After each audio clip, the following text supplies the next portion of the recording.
حضرت سیدنا صدیق اکبر رضی اللہ تعالی عنہ کا اصل نام عبداللہ ہے۔ ابو بکر کہتے ہیں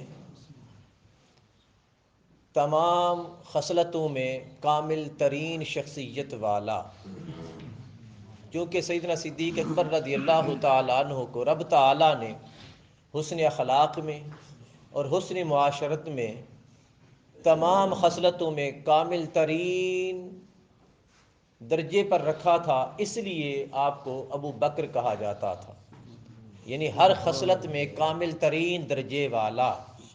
سمجھ آ گئی نا؟ اور اس کے بعد آپ کے والد گرامی کا نام عثمان ہے، جن کی کنیت ابو قحافہ ہے۔ آپ کی والدہ ماجدہ کا نام حضرت سلمہ ہے اور ان کی کنیت ام الخیر ہے۔ حضرت سیدنا صدیق اکبر رضی اللہ تعالیٰ عنہ والد گرامی کی طرف سے بھی اور والدہ گرامی کی طرف سے بھی ساتویں پشت میں حضور علیہ الصلوۃ والتسلیم کے سلسلہ نسب کے ساتھ جا کر ملتے ہیں، ساتویں پشت میں۔ اور آپ کا سارا گھرانہ، حضرت سیدنا صدیق اکبر خود اور آپ کا سارا گھرانہ حضور علیہ الصلوۃ والتسلیم کی غلامی میں زندگی گزار چکے ہیں، سارے کا سارا گھرانہ۔ یہ واحد صحابی ہیں جن کو یہ اعزاز حاصل ہے کہ آپ کے والد والدہ سمیت اور تمام اولاد سمیت پوتے اور پوتیوں، نواسے اور نواسیوں تک بھی حضور علیہ الصلوۃ والتسلیم کے غلام اور صحابی بنے ہیں۔ اور اس کے بعد آپ رضی اللہ تعالیٰ عنہ کے دو القاب ہیں، ایک لقب صدیق کا ہے اور ایک لقب عتیق کا ہے۔ در حقیقت حضرت سیدنا صدیق اکبر رضی اللہ تعالیٰ عنہ کے والد گرامی کے ہاں اولاد نرینہ نہیں تھی، یعنی کہ بیٹے پیدا تو ہوتے تھے لیکن فوت ہو جاتے تھے۔ انہوں نے کعبہ کے اندر نظر مانی تھی، یعنی منت مانگی تھی کہ اگر ہماری اولاد پیدا ہوگی تو ہم اس کو کعبے کے لیے وقف کر دیں گے۔ تو ان کے ہاں سیدنا صدیق اکبر پیدا ہوئے بیٹا، تو انہوں نے ان کا نام دور جاہلیت میں عبد الکعبہ رکھ دیا تھا، عبد الکعبہ۔ عبد الکعبہ کے نام سے آپ مشہور تھے، لیکن جب آپ اسلام میں داخل ہوئے تو حضور علیہ الصلوۃ والتسلیم نے آپ کا نام عبداللہ رکھ دیا، اور لوگ دور جاہلیت میں آپ کو عتیق کے نام سے بھی پکارتے تھے۔ عتیق کہتے ہیں آزاد کو یا چھوڑا ہوا، چونکہ آپ کعبہ کی خدمت کے لیے وقف کر دیے گئے تھے، یعنی چھوڑ دیے گئے تھے، اس لیے آپ کو عتیق بھی کہتے تھے۔ لیکن حضور علیہ الصلوۃ والتسلیم نے بھی آپ کو عتیق کا لقب عطا فرمایا، لیکن حضور کے اس لقب عطا فرمانے کی وجہ کچھ اور ہے۔ جب حضرت سیدنا صدیق اکبر رضی اللہ تعالی عنہ نے حضرت بلال رضی اللہ تعالی عنہ کو امیہ سے آزاد کرایا تھا، امیہ نامی ظالم شخص سے حضرت بلال کو جب آپ نے آزاد کرایا تو حضرت عائشہ صدیقہ رضی اللہ تعالی عنہ فرماتی ہیں کہ حضور علیہ الصلوۃ والتسلیم اپنے صحابہ کرام کے درمیان میرے گھر کے صحن میں بیٹھے ہوئے تھے، ادھر قریب صحابہ کرام بھی بیٹھے ہیں، تو اتنے میں میرے والد گرامی سیدنا صدیق اکبر بھی تشریف لائے۔ حضور علیہ الصلوۃ والتسلیم نے میرے والد گرامی کو دیکھ کر ارشاد فرمایا، من اراد ان ينظر الى عتیق من النار، کوئی ہے جو ایسے شخص کو دیکھنا چاہے جس کو رب نے جہنم سے آزاد کر دیا ہو؟ کون ہے جو ایسے شخص کو دیکھنا چاہے؟ جو کوئی بھی یہ خواہش رکھتا ہو، یہ تمنا رکھتا ہو کہ وہ ایسے شخص کو دیکھے کہ جس کو رب نے جہنم سے آزاد کر دیا ہو، آقا نے فرمایا فَلْيَنْظُرْ إِلَىٰ أَبِي بَكْرٍ، وہ میرے ابو بکر کو دیکھ لے، وہ ان کا نظارہ کر لے۔ رب نے میرے ابو بکر کو جہنم کی آگ سے آزاد کر دیا ہے۔ اسی دن سے آپ کا نام عتیق بھی رکھ دیا گیا۔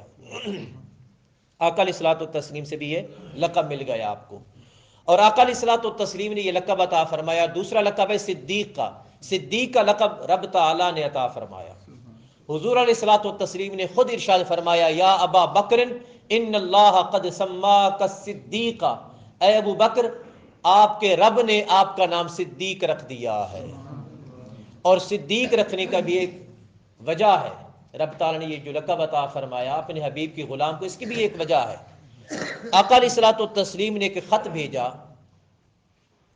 یہودیوں کی طرف سیدنا صدیق اکبر رضی اللہ تعالیٰ عنہ کے ہاتھ میں۔ جب سیدنا صدیق اکبر وہ خط لے کر یہودیوں کے پاس پہنچے، ان کے قلعے میں، ان کے قبیلے میں، ان کے ہاں، تو ان کا جو سب سے بڑا عالم تھا جس کا نام فخاس تھا، اس بڑے عالم نے جب خط پڑھا تو خط میں اللہ رب العزت کا کلام لکھا ہوا تھا، ایک آیت کریمہ، من ذا الذی یقرض اللہ قرضا حسنا فیضاعفہ لہ اضعافا کثیرا، کون ہے جو رب کو اچھا قرض دے تو رب تعالیٰ بدلے میں بڑھا چڑھا کر عطا فرمائے گا۔ اس قرض حسنہ سے مراد اچھے اعمال ہیں، نیک کردار ہے۔ رب تعالیٰ کی منشیت اسی میں ہے کہ کون ہے جو اچھے کردار کے حوالے سے رب کے ہاں اپنے اعمال بھیجے، رب تعالیٰ ان کا بدلہ بڑھا چڑھا کر عطا فرمائے گا۔ خیر جب اس ظالم نے یہ خط پڑھا اور یہ آیت کریمہ پڑھی تو اس نے مذاق کر ڈالا۔ وہ کہنے لگا ابو بکر، ہم تو تم سے بہتر خدا کو مانتے ہیں۔ سیدنا صدیق اکبر نے فرمایا تو کس خدا کو مانتا ہے؟ وہ کہنے لگا میں اس خدا کو مانتا ہوں جو سب سے زیادہ غنی ہے۔ آپ نے فرمایا میں بھی اسی خدا کی تمہیں دعوت دیتا ہوں جو سب سے زیادہ غنی ہے، جو تمام بادشاہوں کا بادشاہ ہے، جس کے قبضہ قدرت میں تمام آسمان، ساری خلق، ساری زمین ہے اور اس کے اندر موجود ہر شے۔ وہ کہنے لگا نہیں نہیں، تمہارا تو خدا نعوذ باللہ من ذالک فقیر ہے، وہ تو ہم سے قرض مانگتا ہے اور سود سمیت لوٹانا چاہتا ہے، نعوذ باللہ من ذالک۔ اس نے کہا تمہارا خدا محتاج ہے تو قرض مانگتا ہے، اگر محتاج نہ ہوتا تو ہم سے قرض نہ مانگتا۔ سیدنا صدیق اکبر کا ایمان تھا، برداشت نہ ہوا، آپ نے اس کے چہرے پہ تھپڑ مارا۔ آپ نے فرمایا ظالم، اگر تیرے درمیان اور ہمارے درمیان، میرے آقا کے درمیان اگر معاہدہ نہ ہوتا، صلح کا معاہدہ نہ ہوتا تو میں ابھی تیری گردن کاٹ ڈالتا، تو دعا کر تیرے چہرے پہ فقط تھپڑ لگا ہے۔ آپ غصے میں آ کر واپس چلے آئے۔ آپ بھی واپس آئے لیکن یہودیوں میں سے کسی کی جرت نہیں ہوئی کہ سیدنا صدیق اکبر کو جواب دے سکے۔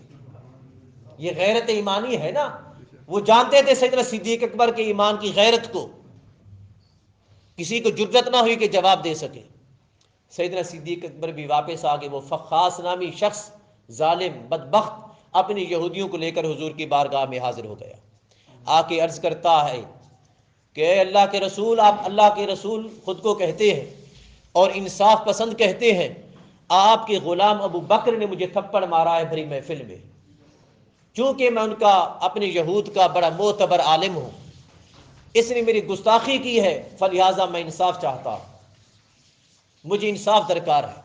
حضور علیہ الصلوۃ والتسلیم نے فرمایا میرے ابو بکر کو بلایا جائے۔ جب سیدنا صدیق اکبر بلائے گئے، حضرت سیدنا صدیق اکبر نے سارا ماجرا پیش کیا۔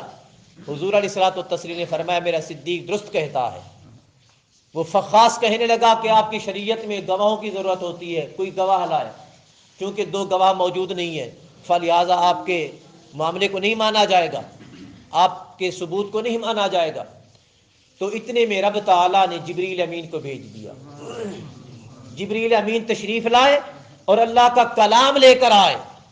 اللہ کا کلام، اللہ نے فرمایا لقد سمع اللہ قول الذین قالوا ان اللہ فقیر ونحن اغنیاء۔ اے میرے حبیب، میں خود خدا ہو کے گواہی دیتا ہوں، میرا ابو بکر سچ کہتا ہے، جو کچھ یہ ظالم لوگ کہہ رہے تھے خدا نے خود سنا ہے، پکی بات ہے، پکی بات ہے، میں خدا کہتا ہوں ان ظالموں نے مجھے فقیر کہا ہے جبکہ میں غنی ہوں، غنیوں کا بھی غنی ہوں۔ رب تعالیٰ نے گواہی عطا فرمائی اور آقا علیہ الصلوۃ والتسلیم نے فرمایا میرے ابو بکر کو رب نے بھی صدیق بنا دیا۔ صدیق کا معنی ہے سب سے زیادہ سچا، ہر حال میں جو سچا ہو اس کو صدیق کہتے ہیں۔ آقا نے فرمایا میرے صدیق کو میرے رب نے بھی سچا بنا ڈالا ہے، صدیق بنا دیا ہے۔ سو محترم المقام، اس حوالے سے آپ کا دوسرا لقب ٹھہرا صدیق کا۔ یہ دو لقب ہیں، عتیق اور صدیق۔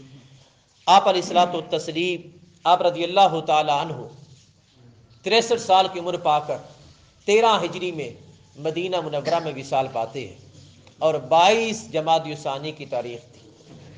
اور حضور علیہ الصلوۃ والتسلیم کے ساتھ حضور کے حجرہ میں اپنا مزار مقدس کے ساتھ جہاں آپ علیہ الصلوۃ والتسلیم کا مزار ہے اسی مقام میں آپ کو بھی دفن کر دیا گیا، اور ہمیشہ کے لیے جس طرح زندگی حضور کے ساتھ گزاری، ظاہری زندگی، اخروی زندگی بھی حضور کے ساتھ گزار رہے اور تا قیامت حضور کے ساتھ ہے۔ اور جب قیامت کے دن آئے گا، آب کوثر پر حضور علیہ الصلوۃ والتسلیم جام بھر بھر کر پلا رہے ہوں گے اپنی امت کو، وہاں سیدنا صدیق اکبر بھی موجود ہوں گے۔ حضرت صدیق اکبر رضی اللہ تعالیٰ عنہ کے چاہنے والے بھی ان کے ہاتھوں سے جام کوثر پی رہے ہوں گے۔ سو دعا ہے کہ رب تعالی ہمیں بھی آپ کے ہاتھوں اور حضور علیہ الصلوۃ والتسلیم کے ہاتھوں آب کوثر کے جام پلائے، اور آپ کے جھنڈے میں کل قیامت کے دن جگہ